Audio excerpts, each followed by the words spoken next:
There's been a terrible accident. When the Planet Express crew goes to attend the taping of a cooking show hosted by famous TV chef Elzar, Bender's fanboying disruptions cause Elzar to accidentally spray Leela in the eye with a blast of spices, rendering her temporarily blind.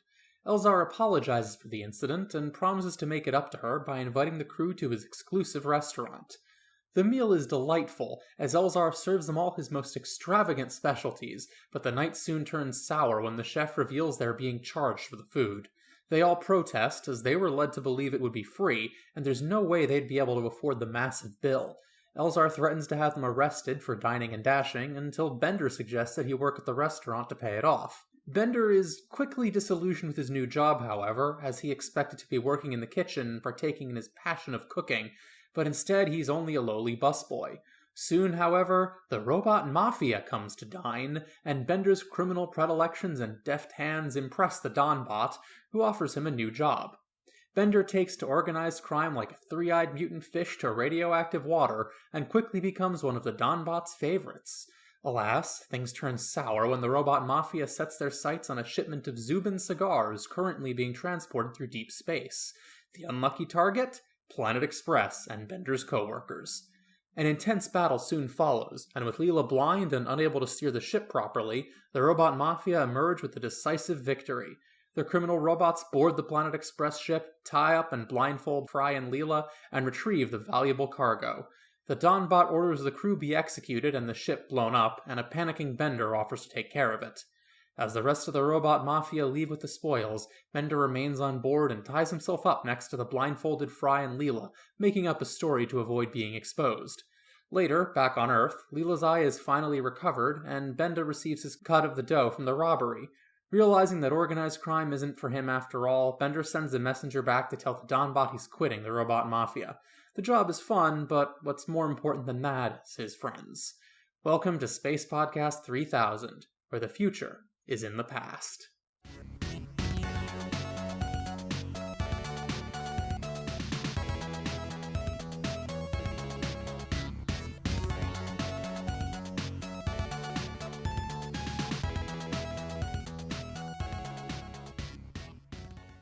What I really liked, one thing that I really noticed in this episode was the animation. There was a lot of attention to detail in the animation here. Like when he puts the eye patch on Leela, he actually shows him pushing the hair out of the way, which they didn't need to do. He could have just slipped it on and just, there it is. Yeah, they didn't have to do that. No one would have even noticed if it wasn't there, but they went to the extra effort. Also with Elzar, they do a lot with his 4 arms. It's like, well, what would a chef be able to do if he had 4 arms? And like, yeah, he's able to do all this really complex stuff, and that's probably what makes him such a good cook. A very efficient shucker. Although, speaking of Elzar, it's funny how in that opening scene, Bender says that he's finally going to see his favorite chef, TV's Elzar. Like, you've already eaten at his restaurant and even spoken to him before. In A Clone of My Own, there was that scene. I guess this is under a different context. I guess, but, that doesn't really reflect in the dialogue. True. I see it as, bands tour places. Sometimes they'll go to events versus specifically going to a concert to see them. Yeah, just that joke at the beginning, simulcast unfillings. Are there actually any documented cases of that? Like fillings picking up radio signals? Because that's always a common trope in sitcoms. I know it might have happened at least twice on Gilligan's Island. Yeah, I don't think so. No. I mean, I could look it up. Give me a sec. I believe supposedly Lucille Ball was... Yeah, that happened to her. What does the internet say? So apparently it is theoretically possible, there are a couple documented cases of it happening, but it is very rare. That said, Mythbusters apparently concluded that it was a myth since they couldn't reproduce it. Yeah, it might be a very specific type because these days they don't even use metal anymore in fillings. Well, at least not a particular type of metal. I mean, my fillings are silver. But it might have been more common back when they were doing different things, but it really kind of depends on your definition of metal. Can I just say, I love some of the background jokes in this episode. Like when they're going into the TV recording, it's on TV. TV, yeah. There's the VIP entrance and the P entrance. And then I love the fantastic pun of Little Bitterly. That's brilliant. Yeah, and the meat market, Front's meat market, hasn't been a front since whatever that year was. Yes. And it is still a front. And which is completely separate of their legitimate social club, which is probably just actually a social club. Their front is in the freezer for meat market. I mean, hey, the Mafia's got to socialize too. They're not hermits. The Mafia has to have contacts. Speaking of, there's that one line that I just can be taken so wrong out of context. Is there any meat this man can't jerk? I'm like, phrasing? Yeah. God, like, I have so much to say about the scene in the restaurant. First of all, the professor saying that steamed carrot was a bit spicy for me. White people and their unseasoned food. It doesn't make sense. Not just white people, white old people. Okay, I say this as a white people. Build up a spice tolerance and learn how to season food. Whole new worlds of culinary delight will open up to you. Yes. Isn't that kind of a joke, though? It's like, the white people raided the world for spices and then decided they didn't like them. Well, in the case of England, at least, that is pretty much exactly what happened. Not even exaggerating. The spices were very popular in cooking. They were a big thing, among the wealthy. And then as soon as it became cheap enough that commoners were able to afford to have all of these spices, it was no longer stylish for the wealthy to use them, so that they stopped seasoning their food. And then because, of course, the poor will, mimic whatever the rich are doing, they stopped seasoning food too, and that's how that happened. Wow. So it's spice gatekeeping, really. They only like it because not everybody can do it. I have encountered that in Dark Souls. Like, you read the forum for the original Dark Souls on Steam, it's like, I think it's better now. Now only a few of us can play it. It's like, fuck you, guy. Yeah, I mean, there are some spices that are still pretty pricey, like saffron and real vanilla. Oh, geez, saffron is insanely expensive. I think I've only ever had saffron once or twice in my life. It is absurd. I believe saffron is the world's most expensive food, by weight, because it has to be harvested by hand. You can't harvest it with machines. Not to mention how small it is. Like, truffles are expensive, but, they're, they can be pretty big, while saffron is it's like this tiny powder, and you have to get a reliable supplier, otherwise they'll cut it with something else for cheap. It's the stamens of the flower, I think. Yeah. Yeah, and I don't know how it is with saffron, but with most spices, you really need to be using a decent quantity of it before it starts to make much of a difference. Yeah. And honestly, my bigger issue with this whole scene in the restaurant is, Elzar charging for the meal is just extremely gross. What a freaking jerk. I mean, it was kind of obvious earlier that he's money hungry. Oh yeah, absolutely. But the fact that he invited them there. Yeah, you invited them! It being comped was kind of implicit in the invitation. I guess they just get a free reservation.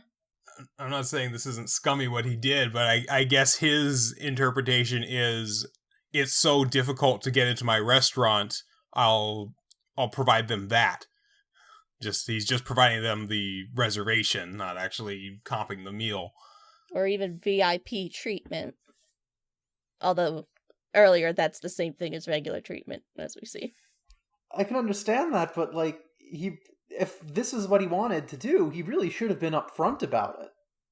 And honestly, okay, $1,200 for 7 people, I did the math. That is more than $170 per plate. I have eaten at some high-end restaurants before, But even by those standards, $170 a plate is fucking obscene. And yeah, it's Neptunian food and it's the future, so you can't really go down to the Little Biddly and get some oil aid for 5 cents. Which is like, even in the future, the lemonade is 5 cents.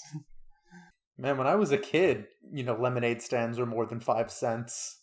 Yeah. Yeah, you can see it for like $1. And they had lemonade for $1. I never charged that much when I was running a lemonade stand. It was like 10 cents for a small cup, 25 for a large. You can't these days. You can't even run a lemonade stand, or at least here in New Jersey, I believe, is the only state where you can't run a lemonade stand without a permit. I don't know if that's still true, but I remember reading that. There's a common story of them like shutting down kids' lemonade stands for trying to operate it without a permit. Cops are jerks. Like, let's be real. Oh yeah, which we definitely saw in this episode. Yeah, geez, another police brutality joke. But we already discussed that at length in the pilot. Honestly, the biggest new thing here is, when they return in a later scene and, they stop Bender, it's like, we'll decide what you were doing after an illegal search.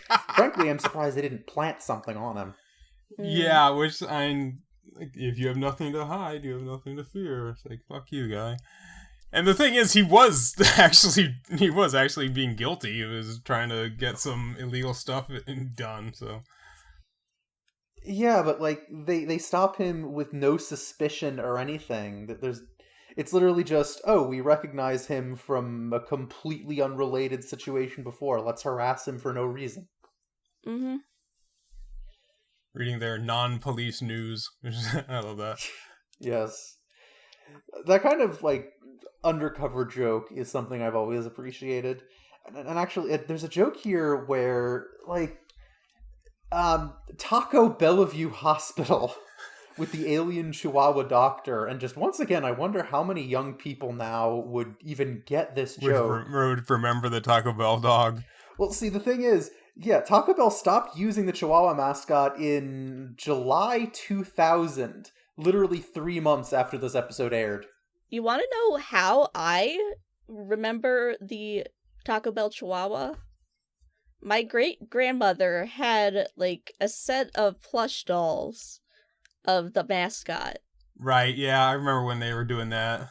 And, they'd say different phrases when you squeeze them.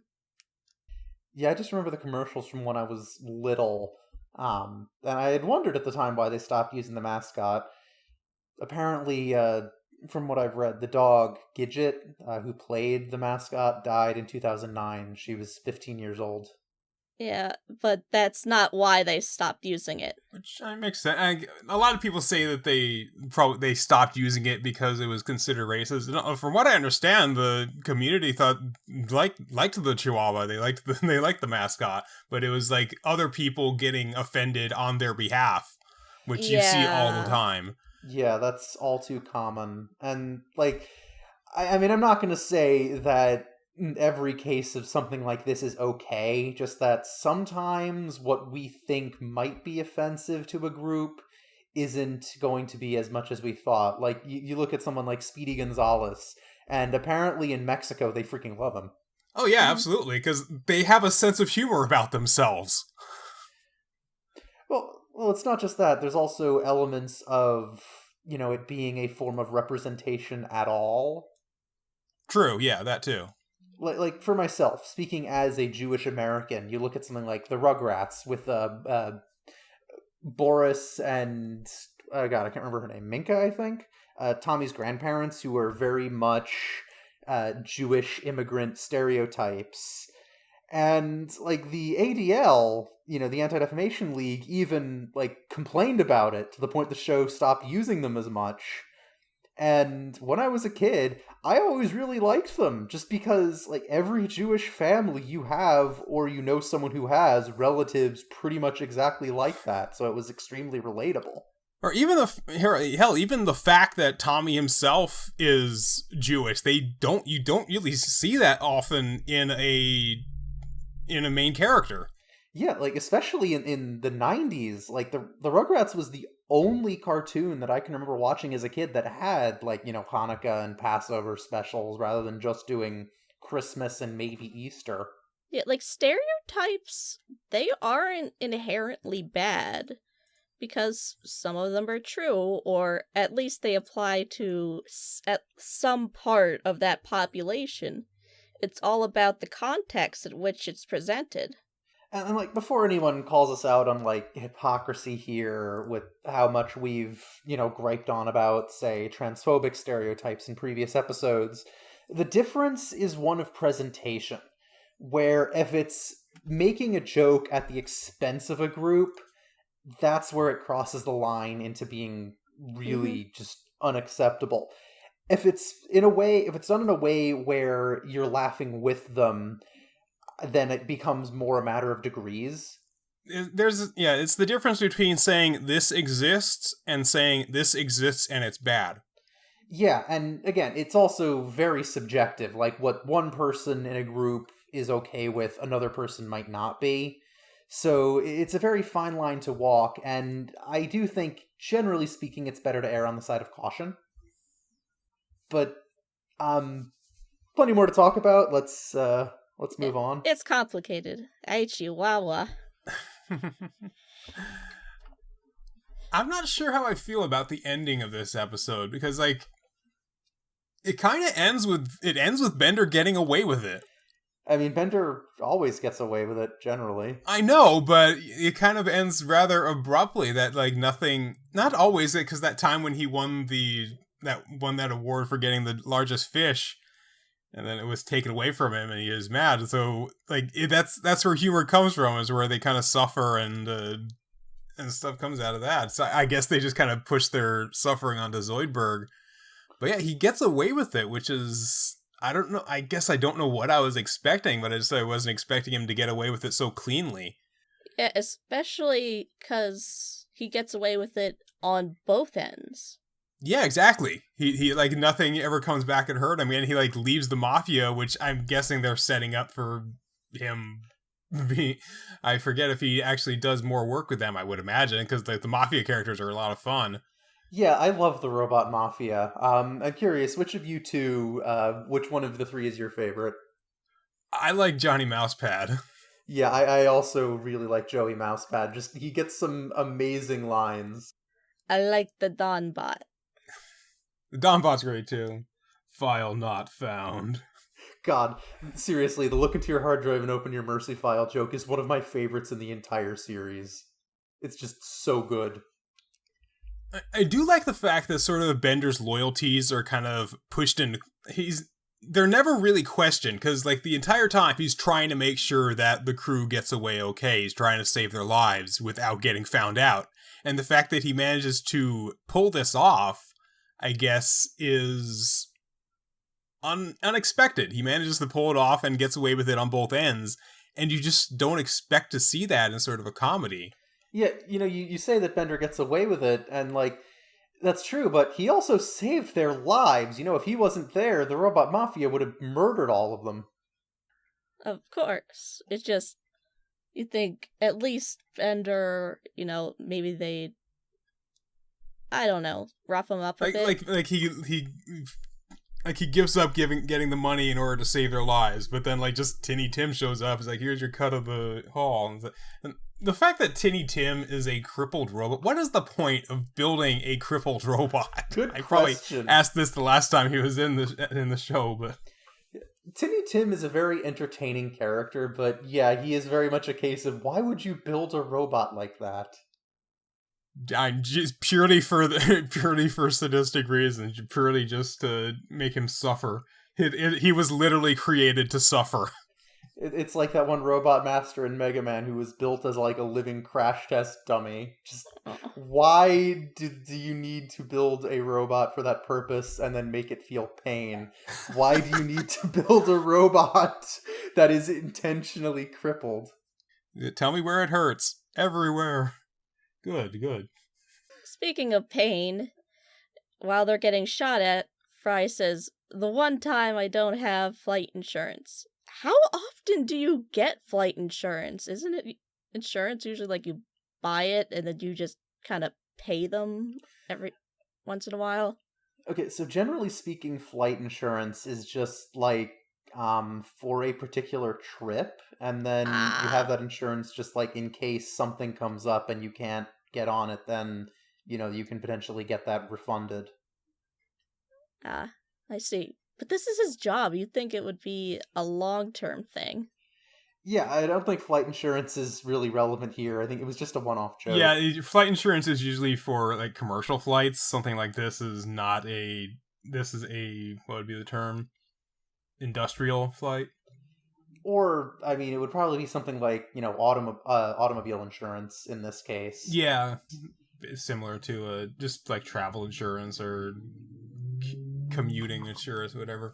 They probably have Something some along sort of those lines. spaceship insurance. Yeah, probably just kind of put it together like that. Yeah, I'm sure that like Geico offers spaceship insurance in the year 3000, assuming they're still kicking. I wonder if they're still using the gecko mascot by then. Yeah, but he's a little mutated now. Oh, he's a giant Fallout gecko. This is going to sound weird, but I remember when they first started using the gecko. Yeah. And the weird thing is, in that initial commercial, he was not their spokesman. That was the joke. That it was a wrong number. They called Gecko when they should have called Yeah, Geico. please calling me. You want Geico, not Gecko. Yeah, and then for whatever reason, that commercial was popular enough that they just turned the gecko into their mascot. Which is very similar to kind of the backstory for, I forget what company it was, but it's an English company that they would say compare the market, and they had a meerkat as their mascot. Is that you want to compare the market, not compare the meerkat. And it's almost like literally the exact same joke. I mean, it's kind of an obvious joke. I'm just glad they stopped using that wad of cash. That was so creepy. God, yeah, seriously. Ugh. We welcome back the Geico Gecko with open arms. Yeah, I do not want to see a wad of cash with googly eyes outside of Conker's Bad Fur Day. He belongs in a game with a singing poo. So how do we feel about this episode as a whole? I think it's alright. I thought it was okay. I thought that it could have been... It's a bit of a fast episode. It really kind of goes all over the place. It feels almost like one of the midpoint Simpsons episodes where it just kind of... It goes from one scenario to the next. So it's like, how do we get Bender to join the robot mafia? It's like, well, this happens because of this happens because this happens. Yeah, that's exactly what I was going to say. It's one of those episodes that feels less like a story and more like a random series of events where, we've got that cooking show taping, and then the restaurant scene, and then this, via circuitous means, leads to Bender working at the restaurant, which leads to him joining the Robot Mafia, and then by random happenstance, the Robot Mafia holds up Planet Express's shipment, and it's just, like... There's no logical progression here. It's just... Yeah, like the first half of the episode could have fit into any other thing. There could have been any other number of reasons why he joins the Robot Mafia. It's just that was the reason they chose in this one. Yeah, there also could have been an entire episode about Bender working for Elzar at a restaurant. There's a lot of jokes you could make there. Oh, yeah. Absolutely. I would have loved to see him, trying to prove his worth. Like, of course it's a character for Bender to just give up and choose the easier means, but it still would be nice to see him actually work for it, Yeah, which he wasn't enjoying it either, and I don't think Elzar liked him there too much either. It's like, I'm leaving. Okay. Yeah, it's just, like, my point is there's a lot of potential to a story there of Bender working for his idol and trying to prove himself and, working his way up. Like, there was a story there, and they just didn't bother. Yeah, that really is a part of, I guess, what I didn't like too much about this episode, is that it felt like there were ideas that really didn't get to flourish. Either one of these would have been perfectly fine for an entire episode, but they combined like 2 or 3 half ideas together, which just seems a bit of waste. I mean, they do reuse these character concepts later, which is good. Yeah, and I think there's even another episode focusing on Bender cooking in which Elzar plays a major role. I think.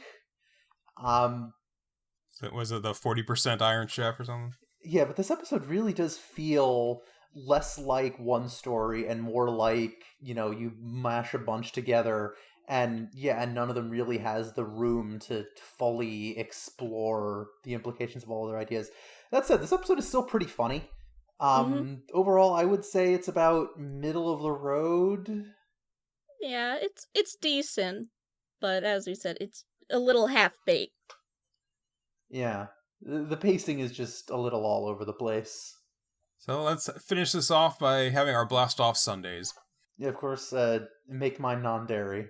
You really do not want me to get sick while we're on a long space flight.